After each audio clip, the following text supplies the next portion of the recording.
Run It Studios is the home of the Run Radio podcast and runradio.net, a podcast and station about the relentless, resilient, and innovative types, inspiring strides in life, business, and beyond. Welcome back to the Run Radio podcast. My name's Trina Wilcox, and my guest today knows something a little bit about my life and what a lot of you deal with. A lot of the guests that we have, are resilient types, whether it's through an autoimmune disease, a chronic condition, or they're just gritty entrepreneurs and self-published writers, musicians, but we all have that common thread of getting through it. So resilience is kind of the baseline of everything that this podcast is to me. So I'm glad to welcome someone who knows a little bit about getting through things and pain management, and welcome Catherine Courtice. I'm glad to have you here. Thank you, Trina. It's lovely to be here and have this important conversation. Yes, we were connected through Shelley Dryman, who hosts Empower Her Wellness. If you are a caregiver or just want to know about whole health, check out her podcast as well. She's been a guest on mine. I've been on hers. We kind of have a lot of common guests and common interests, so which is it led me to you. And you write, you speak, you advocate. I'm all about advocating for ourselves and other patients because it's a hard job having a chronic condition or taking care of yourself and someone else. So tell me a little bit about how you were brought into all of this. So my dream as a child was to be a sports doctor. And so I was a competitive figure skater and met a sports doctor at the age of 10 because I had an ankle issue.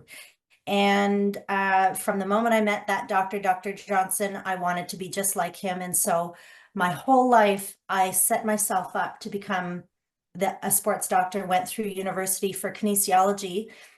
And in the fourth year of kinesiology, during my mid-year final exams, I found out I was pregnant.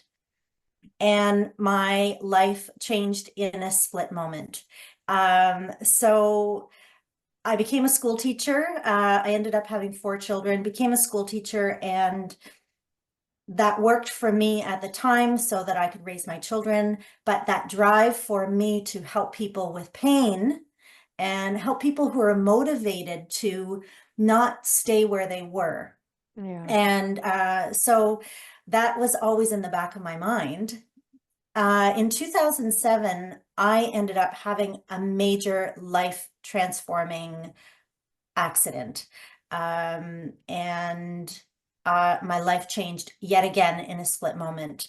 I fell down the stairs backwards. I put my head through a wall, and I ended up having brain injury, walking with a walker, overstimulation.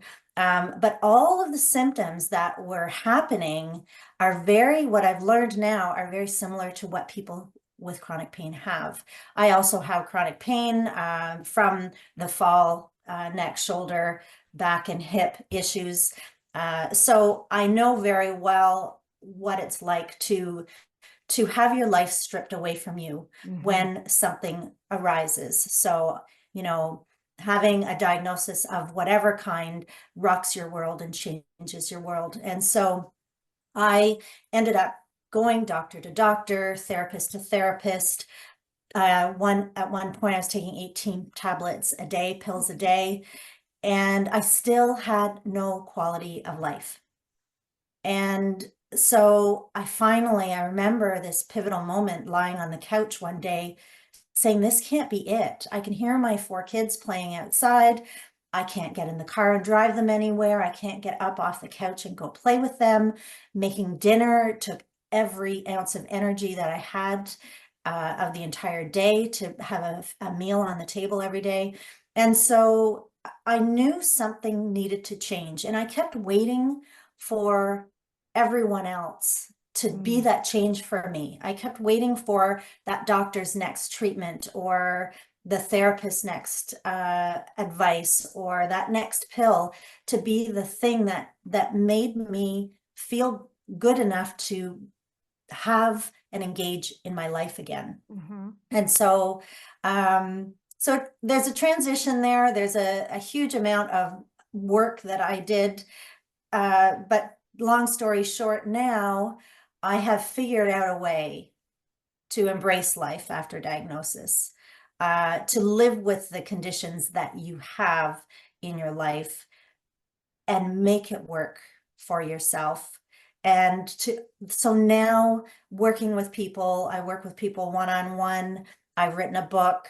I'm advocating, I'm speaking, I'm, helping people to find that life again that they have. They're here on earth for a reason.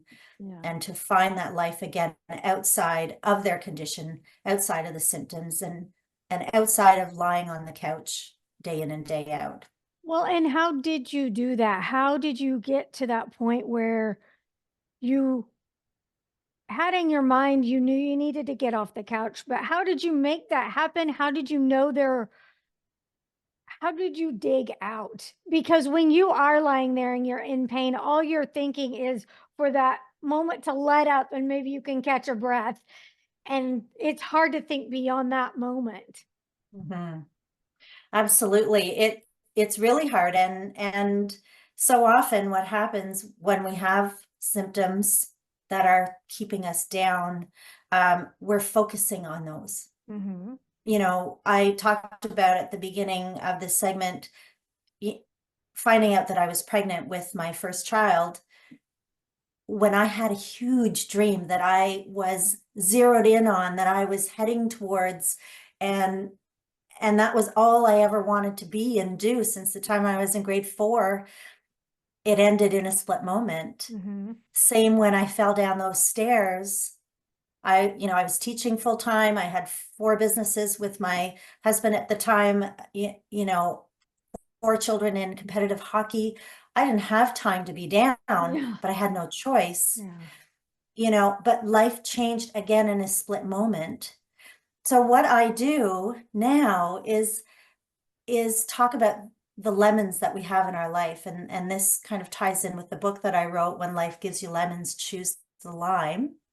But life gives us lemons. No person that you're ever going to meet in your life has made it through without having things go wrong, Mm-hmm. without, losing somebody that was very significant to them, you know, not being able to do the things that you've dreamed of, like me being a sports doctor my whole life, falling down the stairs and my life completely changing, no longer being able to be a school teacher or engaging with my children. Life gives us lemons. A lemon could be a flat tire. A lemon could be spilling a homemade pot of soup that you just spent all day simmering. Those are lemons. Those are things that happen in our lives. The severity of them are different for everyone, but no one gets through life without lemons. And so my approach to this is choosing the lime. We have the power of choice. And this is something that I talk about a lot. We can't control the lemons that happen in our life. They're there, but we can control how we approach it. Mm-hmm. We can control how we think about it. We can control the choices that we make day to day and not allow the lemon to control what we're doing, because the lemons are going to be there. And so how did I get myself out was very much through the framework that I coach my clients. And it's called the ARC framework. So AARC, acknowledge, accountability, reframe, and choice. So we need to start where we are right now. And this is where I started to realize nothing was going to change until I changed. Mm-hmm. No person was going to walk in my door and sprinkle magic dust on me and make everything better. Mm-hmm. No, that was never going to happen. Going to bed every night thinking, okay, tomorrow it's all going to be gone. It doesn't happen that way. The only way we can make change in our life is by action and by doing things. And so looking at our old stories, looking at the beliefs that we have, acknowledging the uncertainty because life has changed. I was always saying to myself, I just want my old life back. But that life was gone and it was sitting at the bottom of those stairs and it was never going to be the same ever again. But it's that way in any lemon that we have in our life. Life changes consistently year after year. If you look at your life and what it looked like 5 years ago, there are so many changes. And yet we as humans are so resistant to change. Mm-hmm. We want to hang on to certain things. And so we need to really acknowledge those things and allow the uncertainty to pop up and to be curious in there. Did The you have, second, oh, sorry, go go ahead. ahead. No, I'm sorry. Go ahead. Well, Go ahead. I was going to go through Yeah. I just did acknowledge. I'll go through accountability, reframe, and choice, and then Absolutely. we can go on from there. So accountability is kind of taking a moment to mourn the life that you did lose. Okay, I have this condition. I have this situation that I'm in. I have this lemon that has changed my life completely. My life is never going to look the same again. And that was a really hard thing, but we need to allow ourselves to mourn. We need to allow ourselves to take a moment and let go of the things that we really don't want to let go of, and become curious as to what are the things that I can go towards now. Because what was keeping me on the couch was thinking that I didn't have a life to go to. I had lost the life that I had, and that was keeping me on the couch. It was keeping my world small because I was focusing on the lemon, focusing on the issues that I had. And so if we can get curious as to what do I really enjoy doing? What can I do? And so for me, the first thing, because I couldn't read, I couldn't watch TV, lights and noises were overstimulating for me. So I started knitting. Mm-hmm. It was the one thing that I could do. So I got curious as to the small actions that I could take, and that I wanted to take.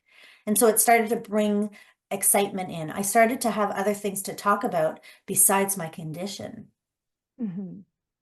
Started thinking about other things. And so that's where the reframe comes in. So reframing the way we talk, reframing the way we think, reframing the way we share things with people. It's a different perspective, and that's where choosing the line comes in. We're choosing a different thought process. Neuroplasticity really comes into play here, which I'm sure, well, I'm not sure if you know much about neuroplasticity, but we have been trained our whole life, and we've trained ourselves to think the same way over and over. And so it's a very brave thing to do, to try something new, especially when we don't think it's going to work. Mm-hmm. And we do need to have some patience in there and believe that things are possible. Getting that yeah, but out of our vocabulary, Mm-hmm. and believing that it's possible. And then the last part of the ARC framework is choice. So what is the purpose? What is your purpose? What's your get your feet on the floor moment every day? And so for me, I couldn't go back. I wasn't going to be a sports doctor. I couldn't go back to teaching. It was too much stimulation. I started working on my mental health. I started working on my connection with my body. I started really listening and trusting that my body's messages that it was telling me, it wasn't that my body was against me, which is what I always said to myself. It was that my body was trying to speak to me, and yet I was not listening. We were disconnected. And so getting curious as to that part, and then really believing that anything is possible. Because the doctors rolled up their arms and said, you're a drain on the medical system, go home. This is the way you're going to be the rest of your life. And so if we take those doctors' prescriptions and believe them, which so often we do, our life yet again maintains that focus on the lemons. And so there's hope. And that I think that hope factor is so, so important because it gets us out of the lemons and focusing on the limes, focusing on something new. Do you feel like you approached things differently from when you fell, from when you first had the change in your life when school was interrupted? Absolutely. Sorry, can you say that question again? Do you feel like you approached, the two big changes in your life differently? So when you fell from the stairs and you were stuck on the couch, was that a different transition than when you realized I'm going to school and oh wait, that's gotta something's gonna have to go look different now? Were those Yes. approaches to the new focus different? Absolutely. It was a fairly easy pivot for me. I call them pivots, when I found out I was pregnant, because the joy of having children, I was so thrilled to be a mom. She just made me a grandma this year of two. Oh, So, yeah, she's got like Irish twins. So, um, the youngest is now 3 months old, but that transition was fine. I had a joyful outcome of that lemon, so to speak. But the transition from falling down the stairs and I lost everything. yeah. I lost everything. I lost my marriage. I lost my home. I lost all my friends. I lost my career. I lost everything. And so that transition, um, that mourning aspect really comes into play, but also what do I love to do? And it's interesting because what I love to do and what I wanted to do from 10 years old is exactly what I'm doing now. Mm. I'm helping people who want to get better. I'm helping people who want to move again. And so I feel as though, God had a plan for me. I thought I had the plan of becoming a sports doctor, but he really wanted me to have that foundational knowledge of kinesiology of the body, of pain, of how the body works and biomechanics to transition myself to get moving again, but also now to help other people to embrace their life with a diagnosis. Well, and anyone with physical pain knows that a lot of emotional pain comes along with that. What's your recommendation on that process too? Because they do go hand in hand and you've got to fix them both together, but sometimes it's hard to even pick one. Hmm. And you said physical pain comes with emotional pain. And I'm going to also say emotional pain comes with physical Right, pain. exactly. They really do go hand in hand, and it's really hard to understand and acknowledge and realize that sometimes the emotional triggers are causing the inflammation, causing the pain, causing the symptoms. Um, and people don't want to approach the emotional aspects. They just want that pill to take their issues away. And so there really needs to be a partnership in that. And that is why I really dove in and have been trained in many, many counseling modalities, the emotional aspects, because I realized that all of it combined creates the issues that we're dealing with on a day-to-day basis. And if we just deal with one aspect, it doesn't work. They're really very, very much combined. At one point you said you were taking several pills a day. Mhm. And I guess from your perspective, were you over medicated then? Absolutely. And my body was reeling afterwards, trying to find um, symbiosis again, Uh-huh. if that's a good word. 18 pills. But the thing that is so remarkable to me is that every time I went to a doctor, the prescription pad would be the first thing that they would grab. And, you know, stacking medications on top of medications on top of medications. But what is so remarkable is it was not changing the quality of my life. I would have been 100% willing to take 18 pills a day for the rest of my life if it was giving me my life back or giving me the ability to engage, but it was doing the opposite. And let's talk about that, because I feel like it's a really important topic for especially newly diagnosed individuals that are not familiar with doing the insurance hoops, the doctor hoops, all of those things that you've got to be on top of. It can be overwhelming, and you could easily fall into the doctor said so trap, or be very resistant and like, no, doctor doesn't know. How do you find that sweet spot? And it's very difficult, in my opinion, to find it, but there does have to be, this is what I need, this maybe not so much. And how do I find the right doctor that's going to advocate for me?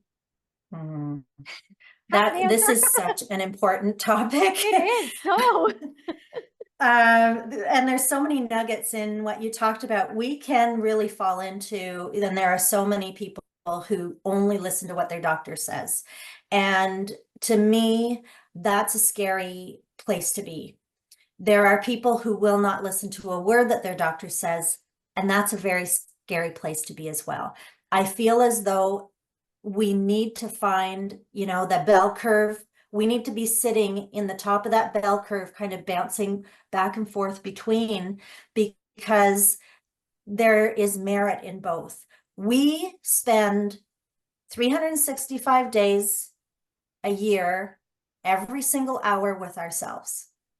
And if you look at how many minutes you spend with your doctor in a year, they have no clue, after speaking with you for 3 minutes, what you are dealing with, what you are going through. And so you are the one that knows your body the best.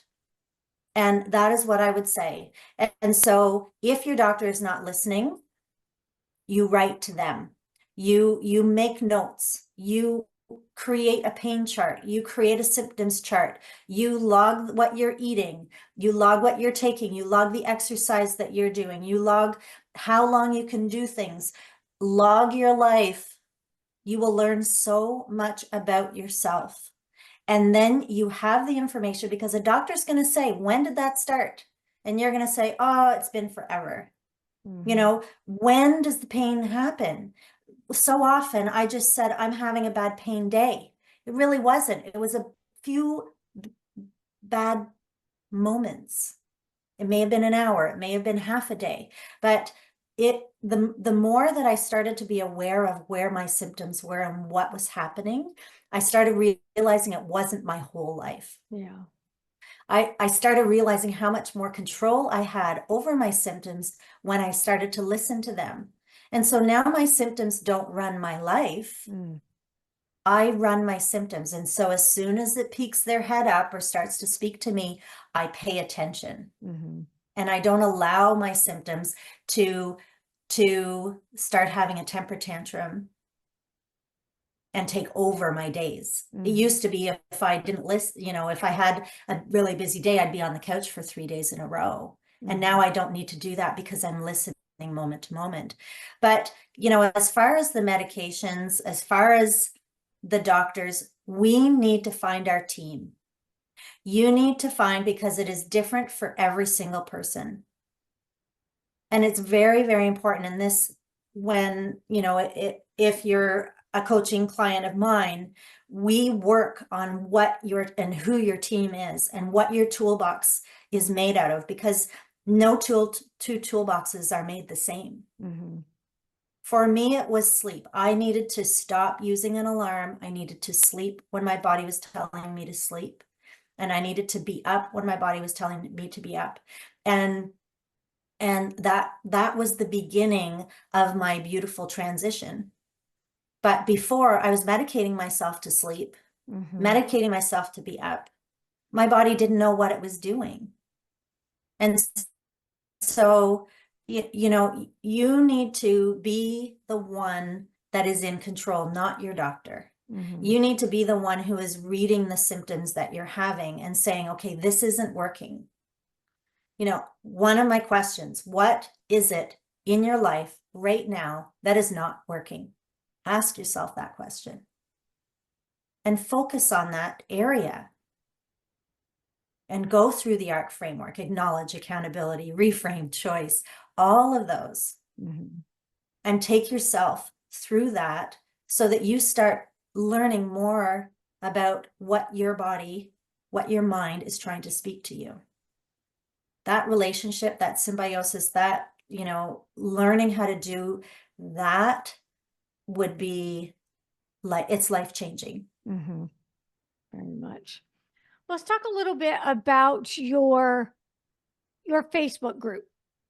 Oh, I know that finding a good group can be difficult. mhm.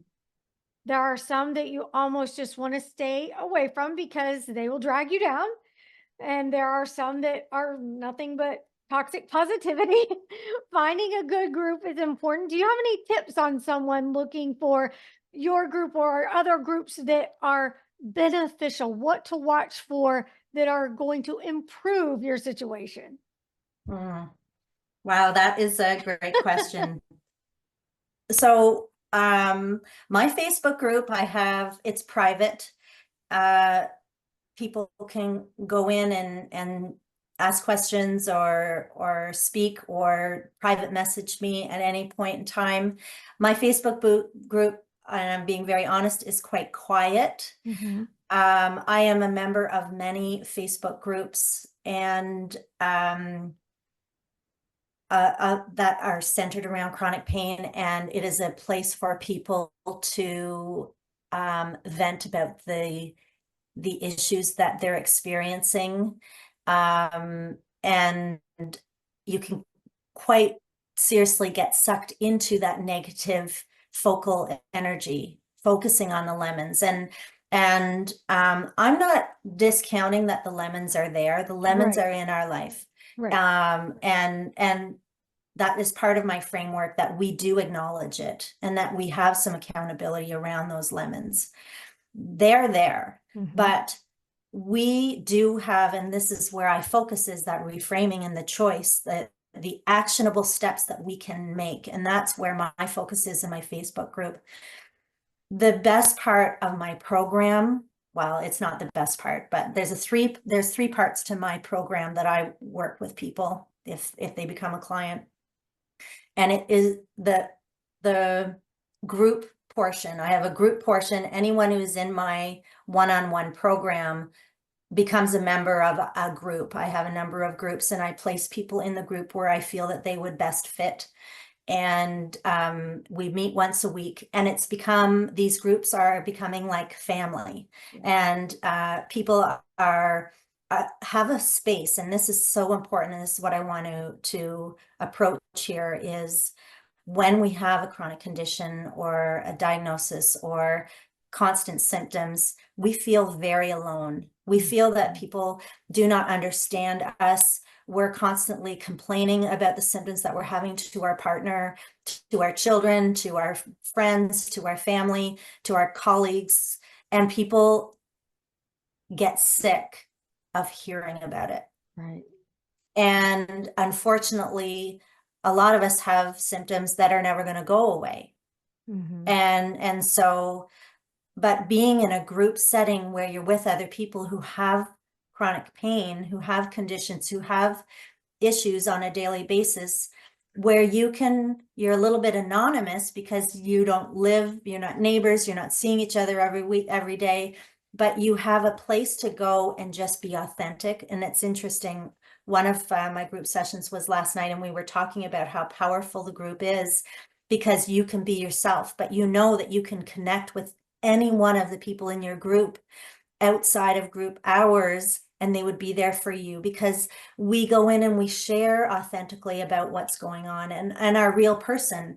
Where outside, 3 in 5 people have chronic pain, Mm-hmm. but you wouldn't know as you're walking down the street that 60% of every people that you see have an issue going on. We all want to appear as though we've got it together, that we're perfect. We want to be able to do everything and not be noticed. But in a group setting where you have like-minded people, it's a really, really powerful and healing place to be. And my group members never miss. They never, ever miss, because it's such a powerful aspect of the one-on-one program. Excellent. Tell people where they can go to get When Life Gives You Lemons, Choose the Lime, and any Okay. other information about you. Okay, so Embracing Life After Diagnosis, When Life Gives You Lemons, Choose the Lime is my book. You can find that on Amazon. Actually, in the near future, if you want a personalized, what do you call it when an Signed author copy? signs the book? Autographed copy? Yeah, an autograph copy. If you want an autograph copy, just message me and I can send you off one. We can just do some sort of an e-transfer or something. But Amazon is the best place to find my book, or you can go on my website, which is catherinecourtice.com, and you can sign up to chat with me. I've done a number of interview series where I've interviewed top doctors and therapists. There are some phenomenal resources in there, so you can get access to that. If you do come to my website, there's a free resource called Resistance to Possibility. It's a little workbook that can take you through that but that I mentioned, where we're in resistance. You don't know what I'm experiencing. You don't know the issues that I have. But that I've tried that won't work. When we're in resistance, we're staying stuck. We're staying with the lemons. We're focusing on the lemons. And so it's a little workbook to help you transition over to focusing on the limes, to the possibility of life and finding that hope again. So my website, you can come to Overcome Chronic Pain. That's the private Facebook group. And those are the spots to find me. Excellent. Thank you for spending some time sharing a little bit about your journey. I appreciate it. Thank you, Trina. It was a lot of fun. Come back anytime. Catherine Courtice with Overcoming Chronic Pain. You can follow along and connect to any of the platforms you like from runradio.net.